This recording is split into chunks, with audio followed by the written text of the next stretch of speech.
Good morning, নমস্কার বন্ধুরা, সবাই কেমন আছো? আশা করি সবাই ভালো আছো।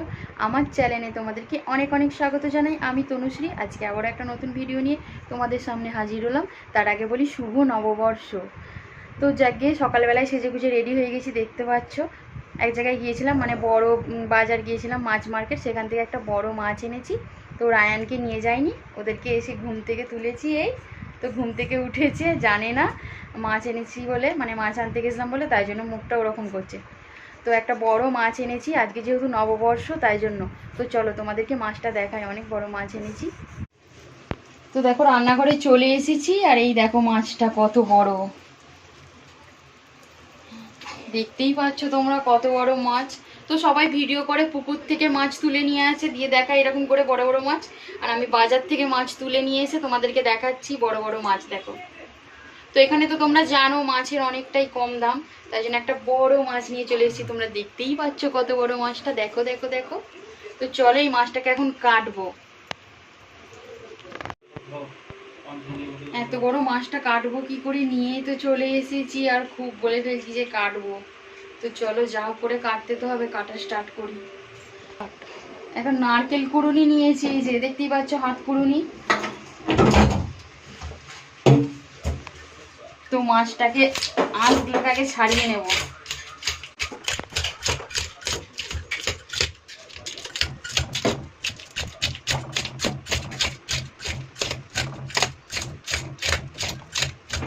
তো চারিদিকে ছিটকে যাচ্ছে আঁশ, কি বলবো, এই যে চারিদিকে ছিটকাচ্ছে বেসিংয়ে। তো মাছের আঁশটা তুলে নিই। তো এই দেখো যা হোক করে ছাড়িয়ে ফেলেছি, ছাড়ানো হয়ে গেছে। মাছটা খুব সুন্দর লাল একদম, আর আঁশগুলো দেখো কত বড় বড়, 1 টাকার কয়েনের মতো। এখন এটাকে কাটবো, কি করে কাটবো তাই ভাবছি। তো যাকে এনেছি যখন, কাটতে তো হবেই। এই দেখো বসে পড়েছি, আর কি করে কাটবো এবার আমি ভেবে ভেবে পাগল হয়ে যাচ্ছি। কারণ দেশে ঘরে তো, মানে পশ্চিমবাংলায় মায়েরা মাছ কাটে 5 টাঁশ দিয়ে একদম মাখিয়ে ঘ্যাস ঘ্যাস করে কেটে ফেলে। তো এখানে মাছটা প্রচুর স্লিপ খাবে, তাই জন্য, আর নিচেটা যাতে না নোংরা হয় তাই জন্য কাগজ বিছিয়ে নিয়েছি। আর মাছটা স্লিপ খাবে তাই জন্য মাছের মাথাটাকে একটা কাগজ নিয়েছি, কাগজ নিয়ে ধরবো, দেখি কিভাবে কাটতে পারি।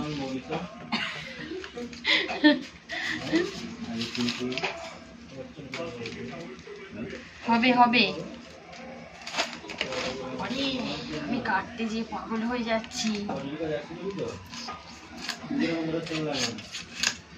তো এই বড়িটা দেশ থেকে নিয়ে এসেছিলাম, আমার বাপি তৈরি করে দিয়েছিল। ট্র্যাক্টরের ফালের, মানে ইস্পাতটা হচ্ছে ট্র্যাক্টরের ফাল, মুটির এই যে বটিটা, মানে।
তো এই যে দেখো মাছ কাটা হয়ে গেছে। মাছগুলো এখন আমি ধুয়ে নেবো। অনেক হেস্তো নেস্তো করে মাছ কেটেছি, আর এই যে এইভাবে কেটে নিয়েছি, মানে গোল গোল চাকা করিনি, লাস্টের দিকেরগুলো গোল গোল চাকা করেছি। আর এগুলো হচ্ছে বেশি বড় বড় হয়ে যাচ্ছিলো বলে এইভাবে কেটে নিয়েছি, আর লাস্টের দিকেরগুলো একটু এরমভাবে চাকা করেছি। চলো মাছগুলো এখন আমি ধুয়ে নিই। আর মাছটা পুরো টাটকা, কত রক্ত বেরিয়েছে, মাথাটা ভালোভাবে কাটতে পারিনি, কীভাবে কেটেছি দেখো। মাছ কাটতে পুরো আমি হিমশিম খেয়ে গেলাম, আর মাছটা পুরো টাটকা একদম। ভালো মাছ। তো যা হোক করে মাছ কাটা হলো বন্ধুরা, মাছ কাটা হয়ে গেছে। মাছ কাটতে যে পুরো হিমশিম খেয়ে গেছি, অনেকটা বড় মাছ ছিল। আর দেশে ঘরে হচ্ছে মা এরা সব পাঁচ টাঁচ দিয়ে মাছ কাটে, আর আমিও যখন দেশে থাকি ওরমভাবে কেটে নিই বা কাটিয়ে নিয়ে চলে আসি। তো মাছ আনতে গেছিলাম, অনেকটা বেলা হয়ে গেছিলো বলে মাছটা আর কাটাই নি, এমনি গোটাই নিয়ে চলে এসেছি। আর রায়ান হচ্ছে বায়না করে গোটা মাছ দেখার জন্য, তাই জন্য আরও নিয়ে এসেছিলাম। তো মাছ কাটতে যে প্রচুরই ক্লান্ত হয়ে পড়েছি, আমাকে খিদে পেয়ে গেছে। তোমাদেরকে একটু মাছগুলো দেখাই, পিসগুলো কেমন হয়েছে বলো। মাছ কাটাটা কেমন হয়েছে তোমরা কিন্তু কমেন্টে বলবেই। দেখো মাছ কাটাটা কেমন হয়েছে। আর মাছগুলোকে একটু নুন আর জল দিয়ে ভিজিয়ে রেখেছি। তো মাছ নুন আর জল দিয়ে ভিজিয়ে রাখলে অনেক দিন পর্যন্ত মানে একই রকম স্বাদ থাকে, মানে ভিজিয়ে ফ্রিজে রাখলে আর কি। যাদের ফ্রিজে আছে অনেক মাছ নিয়ে চলে আসলে ফ্রিজে রাখার আগে মাছ একটু নুন আর জল দিয়ে, মাছটাকে ভালোভাবে ধুয়ে নুন আর জল দিয়ে একটু ভিজিয়ে রেখে তারপর মাছগুলো ফ্রিজে তুলে রাখলে এখন 3-4 দিন কিংবা 5-6 দিন খেলেও মানে বুঝতে পারবে না যে ফ্রিজের মাছ, খুব সুন্দর খেতে লাগে। তোমরা না যদি কেউ এই টিপসটা জেনে থাকো তো এটা করে দেখো, খুব ভালো লাগবে, ফল পাবে জানো তো। তো আমি তো এইভাবেই রাখি, এই যে জল দিয়ে এইভাবে ভিজিয়ে রাখি, তারপর এটা ছেঁকে তারপর ফ্রিজে রেখে দেবো। তো চলো, জোর খিদে পেয়ে গেছে, আগে নাস্তাটা খেয়ে নিই, তারপর আবার আসছি।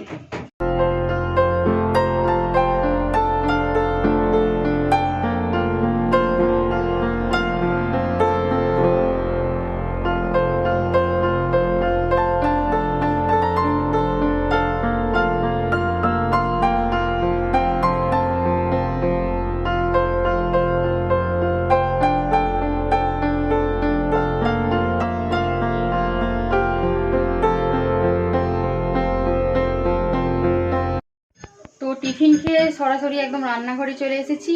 আর ভাত বসিয়ে দিয়েছিলাম, এই যে এদিকে ভাতের ফ্যান ঝরানো হচ্ছে। ভাতটা বসিয়ে দিয়ে আমি হচ্ছে শাক কাটছিলাম, লাউ শাকের চচ্চড়ি করব। এদিকে আলু ভেজে নিয়েছি একটু, আর এই যে মাছগুলো ভাজবো। তো চলো মাছটা ভাজতে ভাজতে তোমাদের সঙ্গে কথা বলি। তো মাছ ভাজবো, কড়াটা প্রচণ্ড পরিমাণে গরম করে নিয়েছি। তোমাদেরকে আজকে একটা মাছের রেসিপি দেখাবো, আর শাকে মাছের মাথাগুলো দেবো বলে মাছের মাথাগুলো ভেজে নিচ্ছি আমি। মাছের মাথা দিলে কড়াই এত ফাটে কি বলবো বন্ধুরা, ফুটে তেলটা শেষ পায় এত।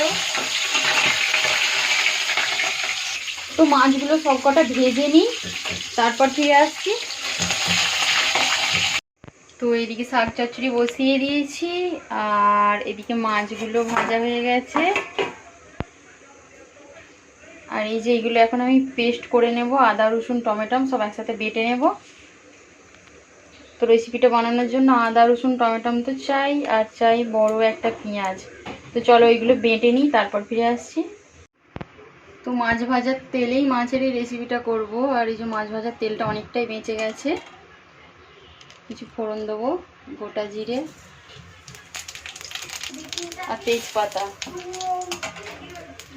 আর বড় পেঁয়াজটা কেটে নিয়েছিলাম ওটাও দিয়ে দেবো। তো এটা হচ্ছে রুই মাছের তেল ঝাল, তার জন্য অনেকটাই তেল লাগবে, বেশ অনেক তেল দিয়েছি দেখতেই পাচ্ছ। তো পেঁয়াজগুলো ভাজা হয়ে গেলে এই টমেটো আদা রসুনের পেস্টটা দেব। তো পেঁয়াজগুলো ভালোভাবে ভাজা হয়ে গেছে, এবার আদা রসুন টমেটোর পেস্টটা দিয়ে দেবো, আর পেঁয়াজের সাথে এগুলোও ভালোভাবে ভেজে নেব। আর এই যে মশলা বাটার জলটা আমি রেখে দিয়েছি, এর মধ্যে কিছু গুঁড়ো মশলা দেব। আর এদিকে দেখো সব ভাজা হয়ে গেছে, পেঁয়াজ আদা রসুন টমেটো সব ভালোভাবে কষানো হয়ে গেছে। এবার এতে কিছু গুঁড়ো মশলা দেব, লঙ্কা গুঁড়ো, হলুদের গুঁড়ো, একটু ধনে পাউডার, আর একটুখানি এখানে গরম মশলা পাউডার। গরম মশলাটা বেশি নয়, একদম অল্প দেব। তো এই জলটা এখন আমি দিয়ে দেবো।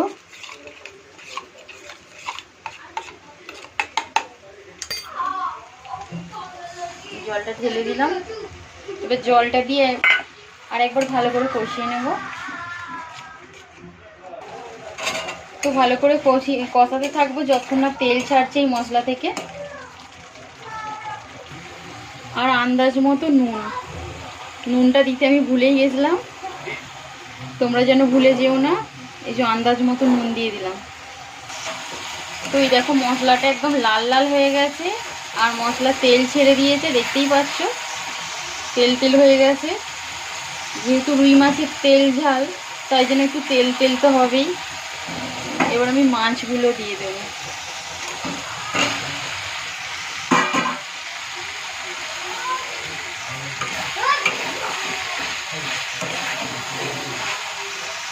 মাছগুলো বেশি নাড়লে ভেঙে যাবে।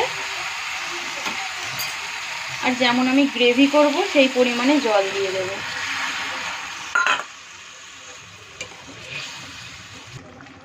তো আমি পরিমাণ মতো জল দিয়ে দিয়েছি, এখন একটু মাছগুলো ফুটিয়ে নেব।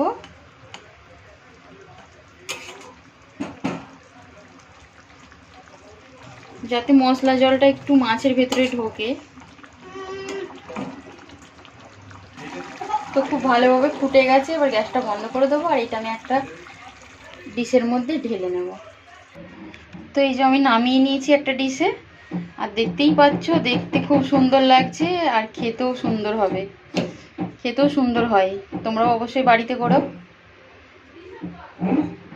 দেখো খুব সুন্দর লাগছে।